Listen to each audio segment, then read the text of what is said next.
Bismillahirrahmanirrahim. Assalamualaikum warahmatullahi wabarakatuh. Innal hamdalillah la haula wala quwata illa billah. Summa salatu wassalamu ala Rasulillah. Amma ba'du.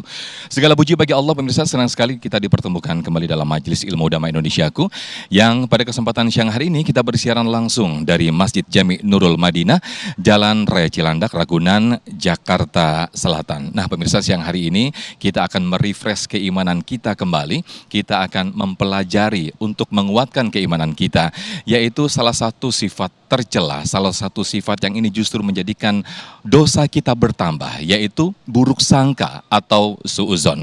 Nah, bagaimana kita menghindari hati kita dari sifat suuzon ini, dan juga bagaimana sesungguhnya kerusakan dan kehancuran diakibatkan dari sifat buruk sangka ini.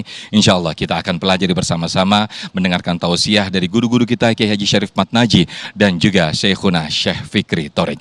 Langsung saja pemirsa, kita dengarkan tausiah dari guru-guru kita dalam Majelis Ilmu Udama Indonesiaku yang dipersembahkan oleh Sarung Wadimor, tentu sarung kita. Selamat menyaksikan. Bismillahirrahmanirrahim. Assalamualaikum warahmatullahi wabarakatuh. Alhamdulillahi rabbil alamin. Wabihi nasta'in. Allahumma salli wa sallim ala sayyidina wa maulana Muhammadin wa ala alihi wa sahbihi ajma'in. Amma ba'du, ayyuhal jam'ul karim, para pengharap ampunan dan keridhaan dari Allah Subhanahu wa ta'ala, pemirsa TV One dimanapun berada, yang mulia Syekh Fikri Thorik, dan semoga semua kita senantiasa dalam penjagaan Allah Jalla Jalaluh. Materi yang akan kita bahas adalah materi yang banyak orang tidak terasa menyasar ke dalam hatinya, karena memang ini penyakit hati. Kata Imam Ghazali, kalau orang punya penyakit hati, mereka kagak buru-buru pengen sembuh. Tapi kalau penyakit zohir, sakit sedikit udah buru-buru berobat, betul apa enggak? Dan yang lebih menarik adalah penyakit hati ini tidak dirasakan oleh yang berpenyakit, tapi orang lain yang akan mengetahui. Berlaku kebalikan, kalau penyakit zohir, orang lain boleh kagak tahu, tapi dia tahu, dia yang ngerasain. Apalagi kalau udah asam tambah urat, udah tambah berat aja tuh. Jemaah, ini sesuatu yang bahkan Allah pesankan khusus kepada orang-orang yang beriman. Ya ayyuhalladzina amanu jtanibu katsiran minadh-dhann inna ba'dadh-dhanni itsmu wa la tajassasu wa la yaghtab ba'dukum ba'dha ayuhibbu ahadukum ay ya'kula lahma akhihi maitan fakarihtumuh wattaqullah innallaha tawwabur rahim. Perkara serius ketika Allah menyeru buat orang-orang yang beriman, jauhilah oleh kalian banyak berburuk sangka. Inna ba'dadh-dhanni ism. Sesungguhnya sebagian dari buruk sangka itu adalah dosa. Tapi menarik, ada kalimat inna ba'dadh-dhann. Sebagian dari buruk sangka itu adalah dosa. Berarti bisa kita fahami bahwa ada buruk sangka yang ditolerir dan dibolehkan. Di antaranya adalah bila engkau bertemu dengan orang yang udah kesohor dengan kefasikannya, kau kudu berburuk sangka, bikin dosanya di mana-mana. Bila engkau mengetahui seseorang yang kerjaannya tukang bohong, saya punya teman bilang, ngomong langsung sama saya emang hobinya bohong Ustadz, bohong dijadiin hobi. Bilang kau bertemu dengan orang yang kayak begitu, buruk sangka kepada orang itu diperbolehkan. Kenapa? Karena kita kudu menjadi orang yang waspada. Jemaah sekalian berbahagia, penyakit ini bukan hanya buruk sangka kepada manusia.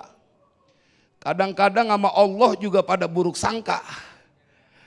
Ketika dapat musibah kemudian dia ngomong, ya Allah ini hidup kagak rapi-rapi urusan. Saya punya saudara hidupnya senang banget. Padahal jamaah sekalian yang berbahagia, tidaklah ada keputusan Allah kepada setiap hambanya kecuali itu adalah kebaikan. Lalu bagaimana kita untuk menetralisir supaya buruk sangka itu tidak ada? Pertama, engkau harus menjadi orang yang melihat kelebihan dari orang lain, jangan dilihat kekurangannya. Tapi memang sekelas Nabi saja tidak lepas dari buruk sangka sahabat-sahabatnya. Ada sebuah kisah yang menyedihkan. Ketika orang-orang Ansor berburuk sangka kepada Nabi setelah perang Hunain. Jemaah, karena Nabi membagikan ghanimah kepada orang-orang muhajirin dan orang-orang yang baru memeluk agama Islam. Orang-orang Ansor tidak diberikan sama sekali urusan harta nih. Tetapi kemudian Nabi mengumpulkan orang-orang Ansor, menjelaskan bahwa bagaimana Nabi mempunyai alasan kenapa orang-orang muhajirin yang diberikan ghanimah dan orang-orang yang baru memeluk Islam mendapatkan ghanimah, orang Ansor enggak. Saya ingin berkata bahwa kalau orang yang bersuudzon, berburuk sangka, maka dia mempunyai potensi tuduhan tanpa dalil. Yang padahal bila kemudian dibuka alasannya dan diberitahukan yang sesungguhnya kesalahan yang dia sangka itu. Orang Ansor sampai menangis. Semuanya menangis ketika Nabi menceritakan. Atarudawna an yadhaban nasu bisyati wal ba'ir wa antum tadhabuna bin Nabi sallallahu alaihi wasallam. Ketika Nabi menyampaikan, apakah kalian redha ketika orang-orang muhajirin, orang-orang yang baru memeluk agama Islam, mereka berjalan ditemani dengan kambing dan onta, sementara kalian pergi ditemani oleh Nabi Shallallahu Alaihi Wasallam.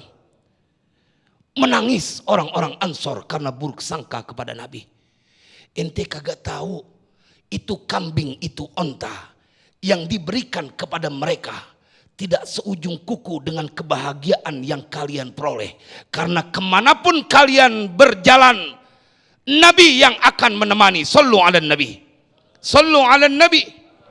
Jemaah, Sayyidatuna Aisyah sampai kering beliau punya air mata akibat dari buruk sangka. Maka penyakit hati adalah sesuatu yang harus mendapatkan perhatian serius. Bila engkau tahu bahwa semua yang ada di permukaan bumi ini adalah dalam pengaturan Allah, maka kau tak pantas untuk berburuk sangka. Seakan kau tidak terima dengan apa yang ditentukan oleh Allah. Dan berabeknya, orang yang demen buruk sangka adalah orang yang hatinya akan mengundang penyakit-penyakit lain. Hasad, dengki, dan orang dengki, dia tidak akan selesai istirahatnya kecuali tidur. Selebihnya dia akan terus memikirkan orang lain, berburuk sangka, mengumbar aib orang lain. Maka TV One memilihkan tema ini supaya republik ini terbebas dari penyakit buruk sangka. Semoga manfaat adanya. Amin, amin ya rabbal alamin. Terima kasih Guru Kiai Haji Syarif Mataji yang telah membuka di segmen 1 ini. Bagaimana sesungguhnya sifat buruk sangka ini merupakan menjadi penyakit hati yang secara tidak sadar justru semakin tertanam ketika buruk sangka ini tanpa ada klarifikasi sehingga menjadikan penyakit hati yang semakin menjalar. Sebagaimana yang tadi disampaikan oleh guru kita tadi Kiai Haji Syarif Mataji bahwa sifat buruk sangka ini telah lama terjadi bahkan sejak zaman Nabi Muhammad SAW. Nah pemirsa, di segmen berikut guru kita Syekh Fikri Thorik akan menyampaikan sebuah kisah bagaimana sesungguhnya Fir'aun mengalami kehancuran akibat prasangka buruk atau sifat suudzonnya. Tetaplah bersama kami dalam Damai Indonesiaku yang dipersembahkan oleh Sarung Wadimor, tentu sarung kita.